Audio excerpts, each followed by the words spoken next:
In 1929, a married woman wrote to Marie Stopes, the popular writer on sex and marriage, about an upsetting item that she had read in a news report.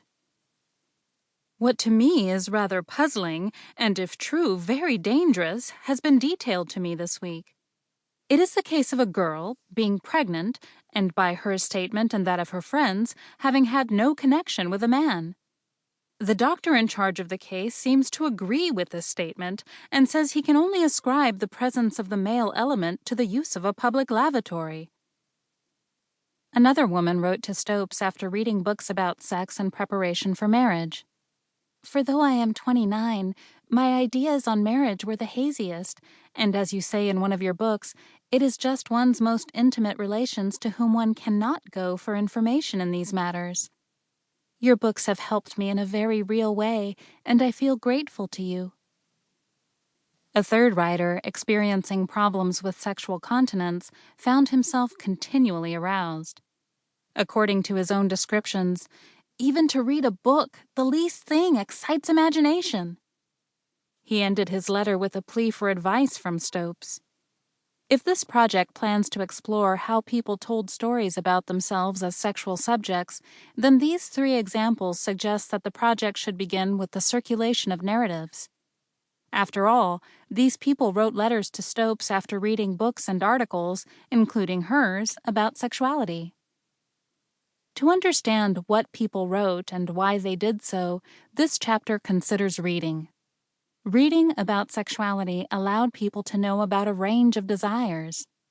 Reading provided a mechanism for people to try on ideas. As Matt Holbrook and Lucy Bland have noted, books offered people a language, a set of emotions and characters, and a set of narratives for understanding themselves and each other. Reading provided the necessary background for people to articulate themselves as sexual subjects by providing style sheets for writing. Readers themselves attested to its importance. They used books to enjoy themselves and to punish themselves. People read to learn, to clarify, and to arouse. A 1947 survey published by Mass Observation suggested that only 3% of the general population said they never read anything at all. People made sex books into bestsellers, and they made mysteries and romances into the mainstays of lending libraries. From all evidence, reading, especially reading about sexuality, affected people in profound ways. Questions about knowledge production have typically stood in for the orthogonal issue of reading. Literary critics and intellectual historians have focused on books that were published during the period, tracking down sexology and medical science, examining the great novels that faced obscenity campaigns and censorship, and detailing the sorts of messages that circulated in these media. These accounts, though extremely useful in documenting a history of ideas, nonetheless say little about what people knew because few people read James Joyce, Havelock Ellis, or Radcliffe Hall, and fewer still read Sigmund Freud or Richard von Krafft-Ebing. Not all people had access to all stories.